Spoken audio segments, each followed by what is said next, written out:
दुर्ग का, जहां से हमारे सहयोगी सुबोध तिवारी जुड़ चुके हैं।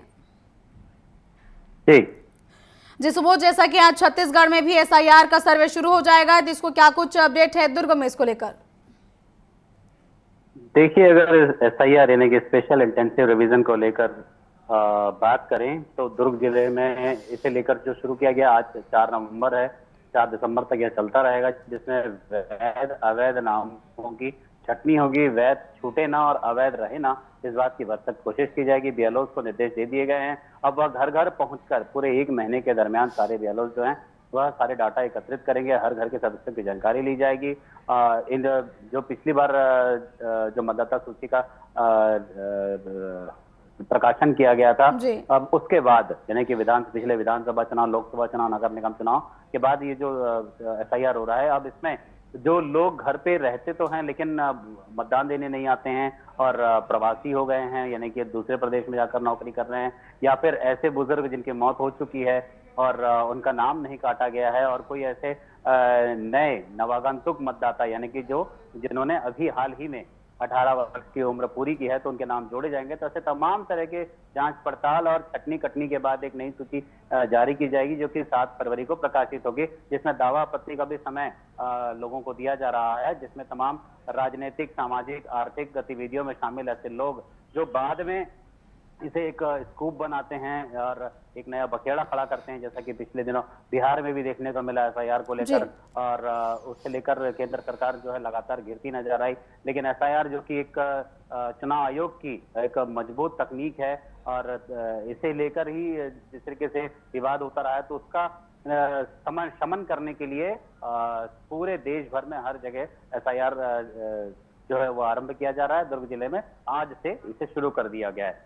तीसरी बता देना चाहूंगा, पिछले दिनों कमलेश्वरी जी की हमने दुर्ग के शक्तिनगर तालाब की सुरक्षा सवाल में उस मामले को उठाया था, तालाब के मामले को, जिसमें हजारों की संख्या में मछलियां मरी पाई गई थी। तो ठीक उसी तरीके से भिलाई के भी राधिका नगर स्थित दाऊबाड़ा तालाब में बड़ी संख्या में मछलियां पिछले 3 दिनों से देखी जा रही हैं, जो मरकर नीचे से उभर कर ऊपर आ रही हैं। तो ऐसे में जो बताया जा रहा है कि छठ पूजा के बाद तालाबों की सफाई के दौरान जो दवा का छिड़काव किया गया था, उसकी वजह से मछलियों के मरने की आशंका जताई जा रही है। कुछ जानकार बता रहे हैं कि ऑक्सीजन की कमी से मछलियों की मौत हुई है, तालाब में ऑक्सीजन की कमी हो गई है। तो वहीं नगर पालिका निगम के द्वारा यह प्रतिक्रिया आई है कि तमाम ऐसे सभी तालाब जहाँ पे छठ पूजा किए गए या नहीं भी किए गए, तो वहां पर सफाई को लेकर दवा छिड़काव किया गया था, उन तालाबों में ऐसी स्थिति नहीं बनी। लेकिन अगर केवल इसी तालाब की बात है तो जांच पड़ताल किया जाएगा। निगम की टीम लग चुकी है और कारणों की जांच में है। यदि कोई व्यक्ति या कोई संस्था इसमें जिम्मेदार पाई जाती है तो उसके खिलाफ कड़ी कार्रवाई भी की जाएगी। यह बात भी सामने आ रही है। दूसरा बता दें कि कल 2 तारीख की बात है, 3 नाबालिग जो अपचारी बच्चे हैं बाल संप्रेषण गृह से फरार हो गए थे, दीवार फांदकर 7 से 10 फीट की दीवार फांदकर खिड़की का ग्रिल बैंड करके। तो अब उन तीनों बच्चों को घर के पास से बरामद कर लिया गया है, उन्हें पकड़कर वापस बाल संप्रेषण गृह सौंपा गया है।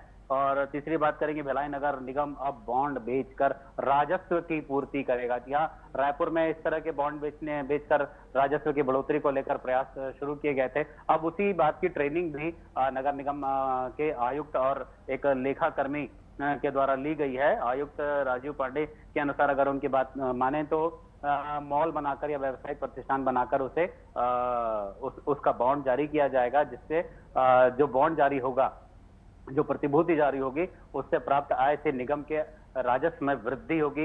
एक बड़ी संभावना है, हो सकता है निगम के पास उसके बाद विकास को लेकर पैसों की कमी ना हो, या फिर वह संपत्ति कर या अन्य करों की बाट न जोहते रहे।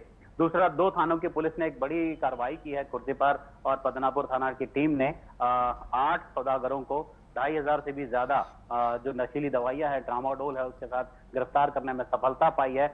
बाकायदा इसके लिए इसे लेकर एक प्रेस कॉन्फ्रेंस भी लिया गया, जिसमें बताया गया कि 2,500 नशीली ट्रामाडोल गोलियों के साथ महंगे मोबाइल और कुछ गाड़ियां भी बरामद की गई है, और इनके तार यूपी से जुड़े हुए बताया जा रहा है। इसके पीछे और भी पूछ पड़ताल की जा रही है। हालांकि पकड़े गए 8 आरोपियों के खिलाफ एनडीपीएस की धारा के तहत कार्रवाई की गई, लेकिन इनकी इससे और पूछ पड़ताल की जा रही है, कड़ाई से पूछताछ की जा रही है कि यूपी में आखिर ऐसे कौन से सौदागर हैं जो बड़ी मात्रा में पुलिस की निगाहों से छुपकर इन तक इस तरह की नशीली गोलियां पहुंचाते थे। कमलेश्वरी जी। जी बिल्कुल, जो है नशे को लेकर लगातार कार्रवाई की जा रही है ताकि नशे को रोका जा सके और नशे के वजह से जो अपराध हो रहे हैं उस पर भी अंकुश लगाया जा सके।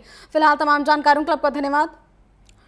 और ये थे हमारे सहयोगी सुबोध तिवारी, जिन्होंने बताया कि लगातार जो है पुलिस एक्टिव है, नशे के खिलाफ लगातार कार्रवाई कर रही है। बावजूद इसके कई जगहों पर नशे की बड़ी बड़ी खेप पकड़ी जा रही है और इसके वजह से जो है आम जनता तक नशे के जो है तस्करी की जा रही है। अब ऐसे में देखने वाली बात होगी कि पुलिस इन सभी चीज़ों पर अंकुश लगाने में आखिर कब तक कामयाब हो पाती है।